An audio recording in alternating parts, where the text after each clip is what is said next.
To the cloud. Okay. Good afternoon, everybody, and welcome to the LOCAC Land Use Committee meeting. Um, I'll go ahead and call the roll. Molly, Here. Jacob, Here. uh, I don't see Larry, and I'm here. So we do have 3 out of 4 members, so we do have a quorum. I have no announcements. Does anybody else have any announcements they'd like to make from the on the committee? Not me. Okay, hearing no announcements, I see Jeff. Jeff, did you have anything you wanted to add from the public? No, thank you. I'm just kind of hanging out. All right, you're welcome. Appreciate it. Um, okay, then we'll go right into our agenda item. And Mark, yours is the only project we have on our agenda today.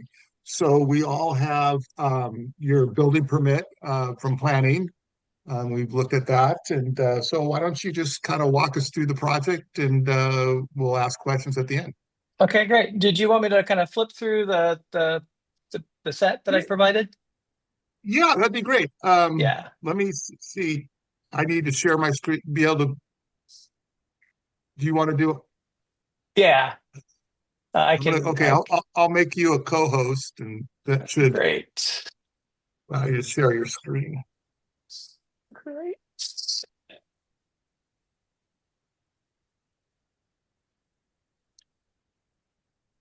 Oops.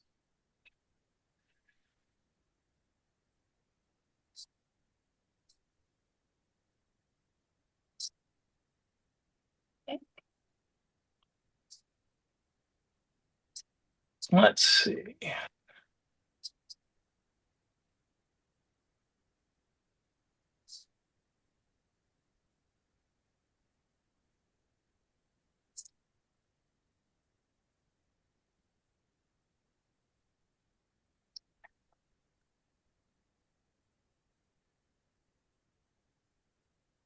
All right, that's better. Are you able to see that?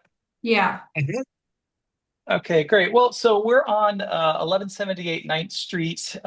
It's a just off Santa Isabel. It's a unique neighborhood. We currently live on 12th Street, and it's only 2 blocks away, but very different characters in the streets.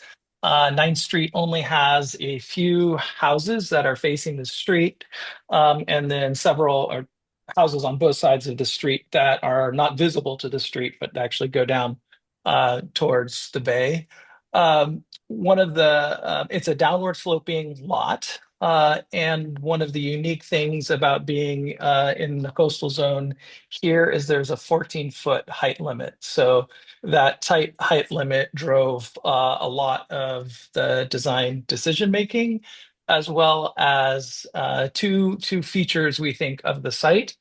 The first is our neighbors. There's a 2-story residence just to our south.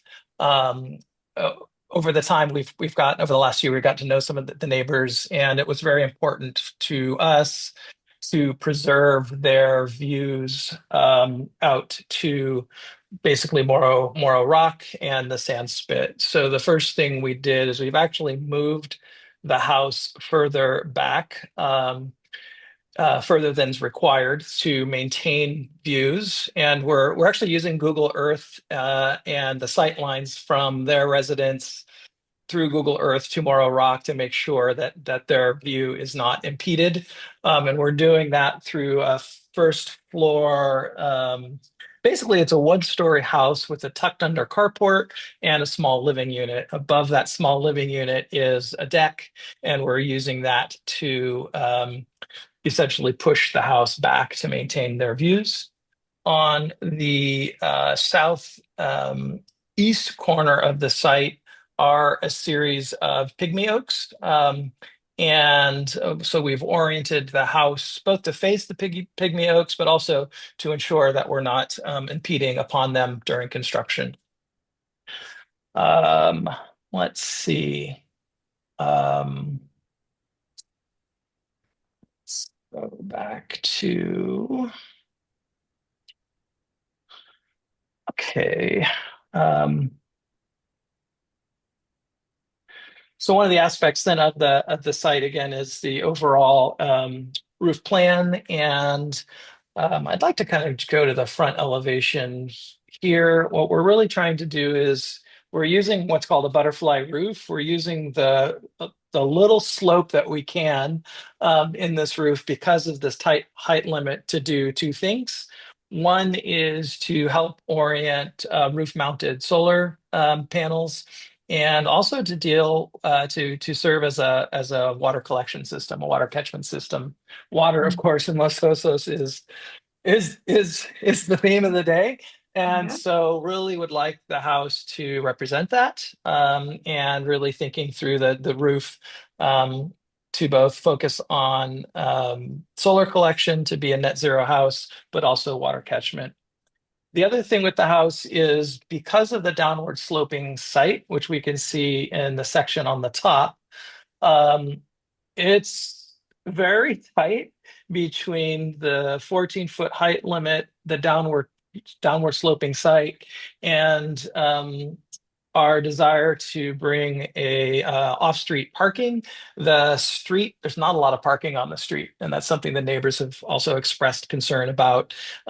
So by tucking in a deeper carport, that allows us to create parking for two cars under cover, but actually we can get far more cars should we need to on site. Uh, um, we don't collect cars. We don't have a plan for this, but just the idea that for events and things, if we had a dinner party or something like that. You Um, mean through your driveway? I mean, parking yeah. in your driveway? So both in the driveway, there's a small gravel guest parking area, and then the carport itself. Mhm. And in general, it's primarily it's a one bedroom, or excuse me, a single floor house. This is the main floor. Within the tucked in carport, we have a very small little, we're calling it a guest suite. It's really just an extra bedroom we have two kids, and they're at that stage where they're out, but we would love it at times if they were comfortable to spend some time with us, and have a space to do so. Other than that, it's fairly straightforward. And I'd welcome any questions that you have. I can certainly describe more if you need. Okay. Um, any questions from the committee? I have a couple there. Yeah, I think you might have just answered it, but the guest suite, you're calling it a guest suite, but it's basically an additional bedroom and bathroom that's part of the house, right? That is correct. Yeah. It's not an ADU or anything like that. Yeah. In fact, Okay. the county has asked us to change just the wording of that, so we will do that. Yeah. Okay. And then there was something in your plan that I think in the biological survey that it said something about some of the pygmy oaks might have some disease. Is that Yes. like is some arborist evaluating that? Yes. This Friday we'll have the arborist out, and there's it's a plethora. It's a disease common to coastal oaks, and so Okay. the arborist is going to help us. Well, it's two things. It's both an arborist, and then the Cal Fire pathologist is gonna come out on Friday and take a specimen. Oh, okay. Yeah. Yeah, I didn't know that was even an issue with the pygmy oaks. Yeah, yeah. I hope we'll find out. Yeah. Yeah, okay. And then yeah, I think those were my only questions. Looks like a really nice project. Jacob, do you have anything you want to ask? No, I was kind of wondering if you had a house number, like on the list of people who filed for them or something. I saw that on the water use Oh, in thing from terms of LOCSD. the wait Yeah, list. they put like a condition on knowing that number or something, and I was wondering if you had it already. The house is number 8 on the wait list. Wow. Okay. Yeah. So we're in the Got first it. rotation, and I mentioned that we moved here in 2002 thinking the sewer was going to be done, and 6 or 7 years later we'd be able to do something. And here we are today. I'm happy to be here today, but it's been some time coming. So Wow. yeah. Then, Dick, would That's you have any awesome. other questions right now? No, that was it. And then, Mark, just curious, where you're at as far as getting your water credits. So uh, we are basically what I would like to do is get through the minor use process. Right. And when I Mhm. feel comfortable with that, then start on the retrofit to build certificate. If I could be really candid, that's the thing that stresses me out the most in this whole process. It's the thing we hear that from most applicants, it's the hardest thing to overcome. Yeah. Um, So yeah, I mean, you have a will serve letter, but you still have to get the water credits. Yeah. correct. That is correct. Yeah. So do And then, they, oh, go ahead. go ahead, Mike. Sorry. Oh, well, I I was was just, just go go. ahead.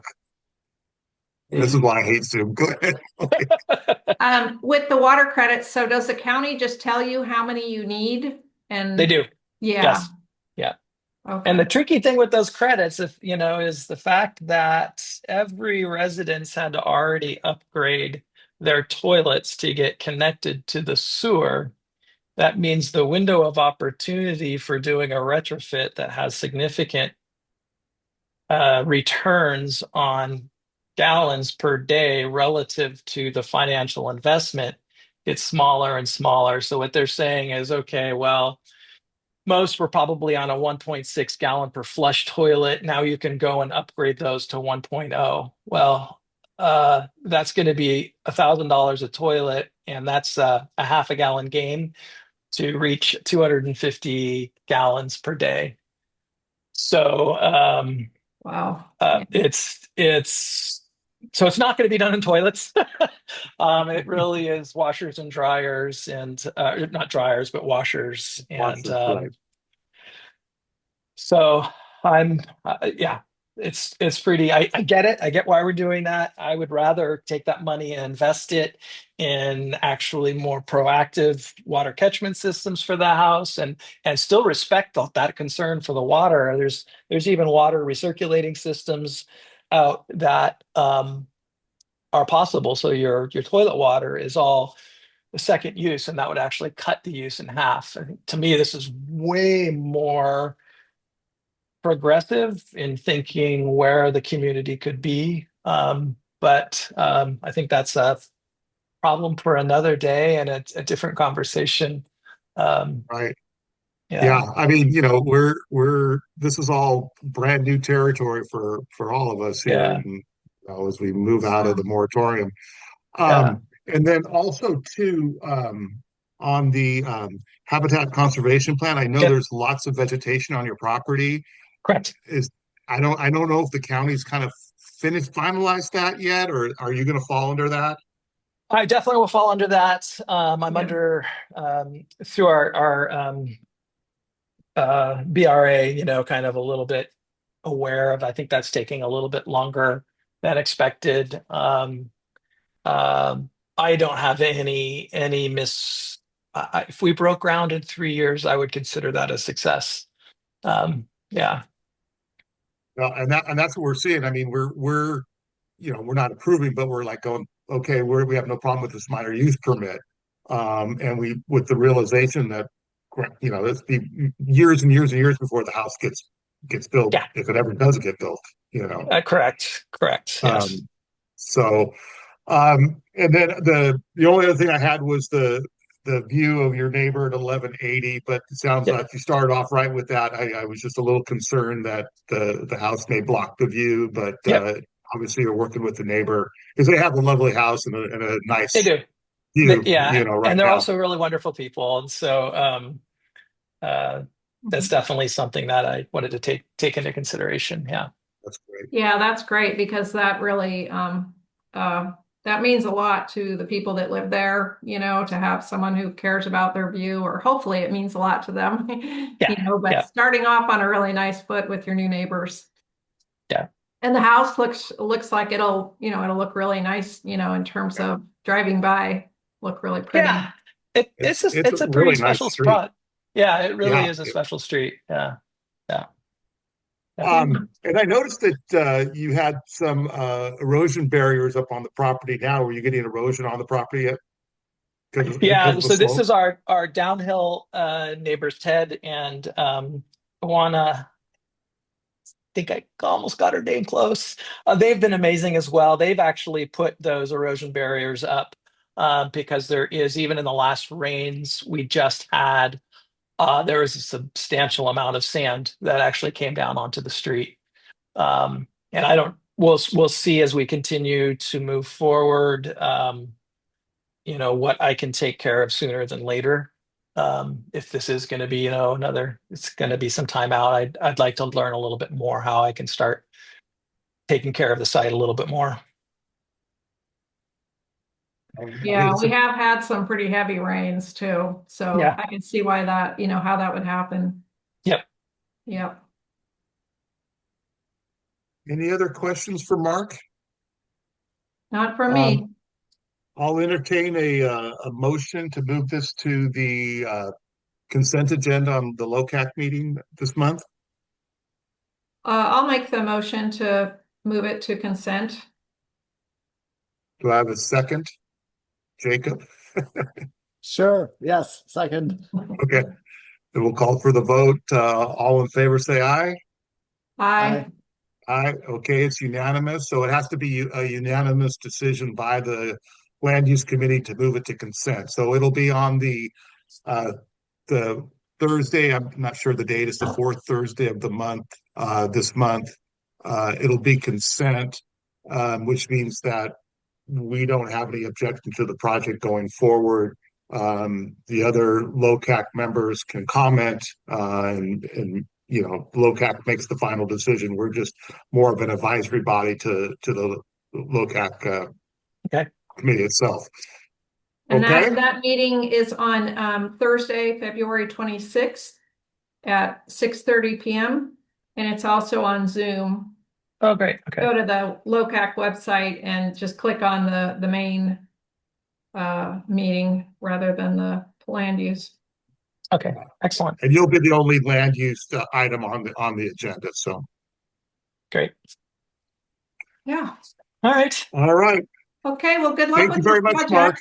Thank you. Thank you. Thank Thanks for you. your Okay. work. All right. Does Okay. anybody else on the committee have any other business items? Not me. Pretty Okay, not. hearing none, then I will adjourn the meeting Okay. at 6:48. I think this was a record for how quick we are. Very That was efficient, good. yes. Oh, Very yeah. efficient. Okay. Very And I will, I'll send Wonderful meeting. an email to Deborah and to Mason telling them the Okay. results of our meeting. Sounds great. All right. Thank you, Well, guys. thank you everybody for joining. We made it. We got 3 people here, so we had a quorum. So Yeah, sounds good. good job. Okay. All right. Thanks, Have a you great guys. rest of your evening, everybody. You too. Yep, thank you. Bye bye. Bye.